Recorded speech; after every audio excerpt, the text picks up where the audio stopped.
Dining table पर बैठकर तुलना, अतीक और उसकी पत्नी तीनों एक साथ खाना खा रहे थे। तभी कॉलिंग बेल बजी।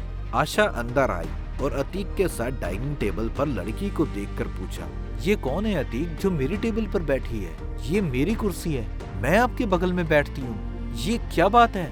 ये लड़की कौन है और ये मेरी कुर्सी पर क्यों बैठी है? क्या हुआ? सुनो, जो ये लड़की बैठी है ये मेरी दूसरी पत्नी मिल्ली है। मैं शादीशुदा हूँ और मैं उसके साथ रहना चाहता हूँ। मैं खुद मिल्ली से शादी कर रहा हूँ। तुमने मुझसे तलाक लेने को कहा। अगर तुम मेरे साथ नहीं रहना चाहती हो तो आज क्यों आई हो? क्या मांगने आई हो यहाँ? क्या चाहिए तुम्हें?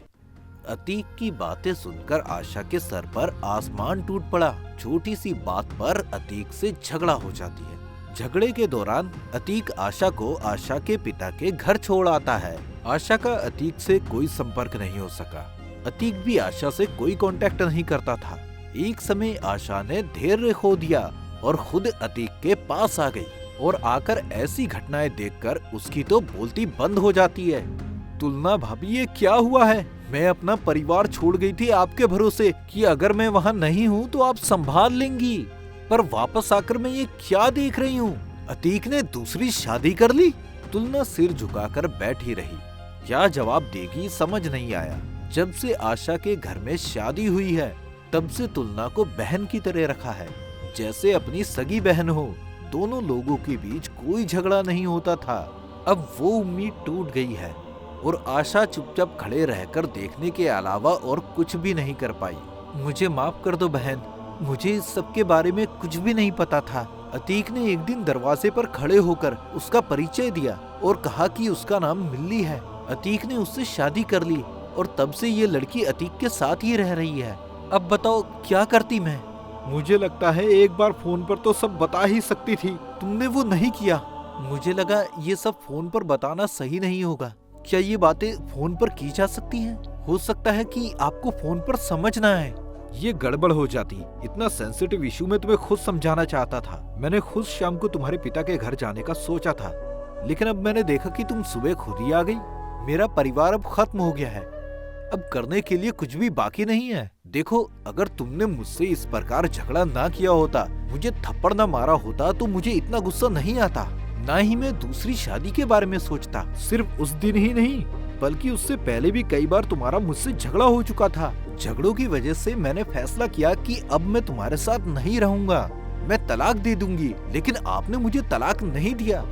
क्या आपने बिना तलाक दिए इस लड़की से शादी कर ली? क्या आप जानते हैं ये कानूनी नहीं है। अब अगर मैं तुम्हारे नाम पर केस कर दूं तो तुम जेल जाओगे। लेकिन इस्लाम में 4 शादियों का नियम है। 4 लोगों से शादी करना जायज है, लेकिन आप जानते हैं इसके नियम? आप एक साथ 4 शादियों की बात कर रहे हैं। अतीक समझ गया कि अब अगर उसने आशा को भगा दिया तो वो खतरे में पड़ जाएगा, इसलिए इसे हर हाल में रोका जाना चाहिए। आशा, तुम नाराज क्यों हो? मैं तुम्हें छोड़ूंगा नहीं। तुम्हें नहीं छोड़ेंगे, इसलिए मैंने तुम्हें तलाक नहीं दिया।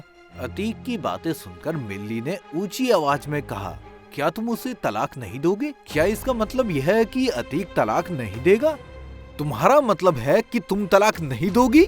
देखो मिल्ली, तुम गुस्सा क्यों हो रही हो? तुम दोनों मेरी बात शांत होकर सुनो। क्या कहोगे? अभी भी कुछ कहने का मुंह है? देखो आशा, मैं तुम्हें नहीं छोड़ सकता। तुम मेरी बड़ी पत्नी हो और मैं मिल्ली को भी नहीं छोड़ सकता। वह विधवा थी, अब अगर तलाक हो गया तो समाज में उसकी क्या जगह रह जाएगी। इसलिए मैंने तुम्हें और मिल्ली को दोनों को साथ रखने का फैसला किया है। अतीक की बातें सुनकर आशा ने कहा, मेरे लिए सौतन के साथ रहना नामुमकिन है। खैर, अगर तुम अतीत की जिंदगी से चली गई तो अब तुम्हें सौतन के साथ रहने की जरूरत नहीं है। हमारी समस्याएं सुलझाना चाहती हैं तो आप जाइए। ये मेरा परिवार है, मेरा घर है, मेरा मकान है। मैं कहीं नहीं जाऊंगी। मैं नहीं जाऊंगी मतलब नहीं जाऊंगी। आप दोनों ने क्या शुरू कर दिया है? खैर, अगर तुम नहीं जाना चाहती तो तुम रह जाओ मिल्ली के साथ। और मिल्ली, तुम्हारे पास पति नहीं है, इसलिए तुम मुझसे तलाक नहीं करना चाहती। तब तुम मेरे साथ रहोगी। बात वहीं रुक गई। रात में आशा जब अतीक के कमरे में गई तो मिल्ली को वहीं पड़ा देखा। आशा ने जाकर मिल्ली को नीचे खींच लिया। क्या हुआ? क्या आपने मुझे बेशर्म की तरह बिस्तर से क्यों खींचा? क्या कहा? मैं बेशर्म हूँ? मेरे कमरे में खड़े होकर मुझे असभ्य कहने की तुम्हारी हिम्मत कैसे हुई? वैसे मैं देख रही हूँ आप में हिम्मत तो है, जो दूसरों के पतियों को छीन लेती हो। बकवास मत कीजिए। अतीक ने कहा था कि उसकी पत्नी उसे छोड़कर चली गई है, इसलिए उससे शादी की मैंने, वरना शादीशुदा मर्द से शादी कौन करता है? अब जब शादी हो चुकी है तो जा भी नहीं पा रही हूँ। अब जाइए यहाँ से। तुम यहाँ सोओगे तो मैं कहाँ सोऊंगी? यहाँ मत भूलो कि ये मेरे पति का कमरा है। ये मत भूलो कि ये मेरे पति का कमरा भी है। मैं यही सोऊंगी। आशा और मिल्ली चिल्लाती है। अतीक वहाँ आ जाता है। तुम लोग सोने को लेकर बहस क्यों कर रहे हो? आशा, तुम जमीन पर लेट जाओ, बस बहुत हो गया।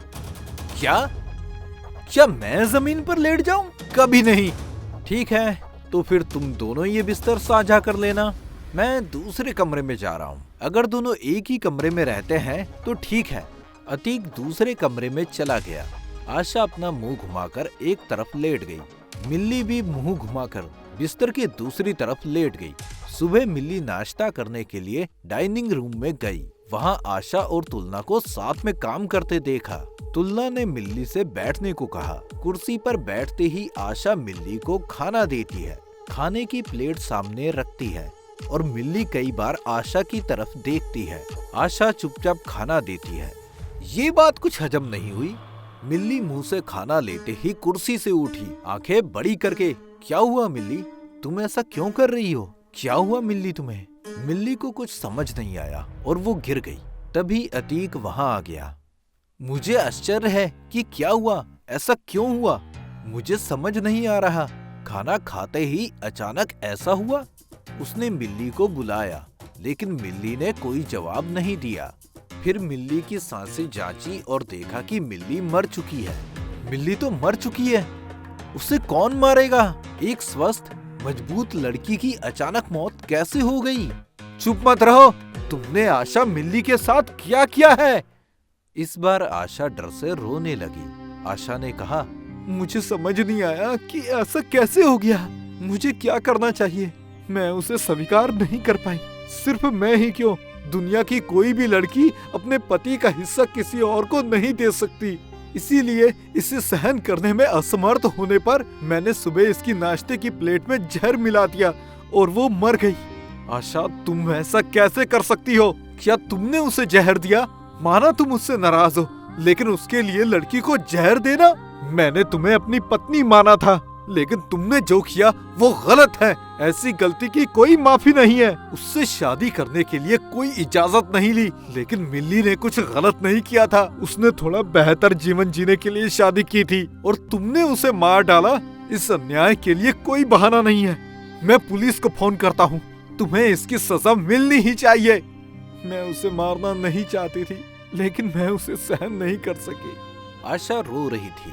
तुलना फोन हाथ में लिए पुलिस को कॉल करने लगी। इस पर अतीक ने कहा, गलती मैंने भी की है, मुझे भी सजा मिलनी चाहिए। दरअसल अगर मैंने गुस्से में उस दिन शादी नहीं की होती और मैं आशा के साथ सुझाव कर लेता तो ये नौबत नहीं आती।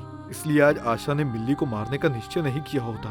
एक लड़की मेरे लिए चली गई। इतनी उम्मीद है कि दोनों अपनी गलतियों का अफसोस करेंगे, लेकिन यह भूलकर संतुष्ट होने का कोई मतलब नहीं है कि एक मासूम लड़की की जान चली गई। दरअसल महिलाएं अपने पति का हिस्सा किसी और को नहीं दे सकती, लेकिन उम्मीद यही है कि अगर पति पत्नी ने गलत रास्ते पे चलकर इतना घातक फैसला ना लिया होता तो पारिवारिक जीवन कितना खूबसूरत होता।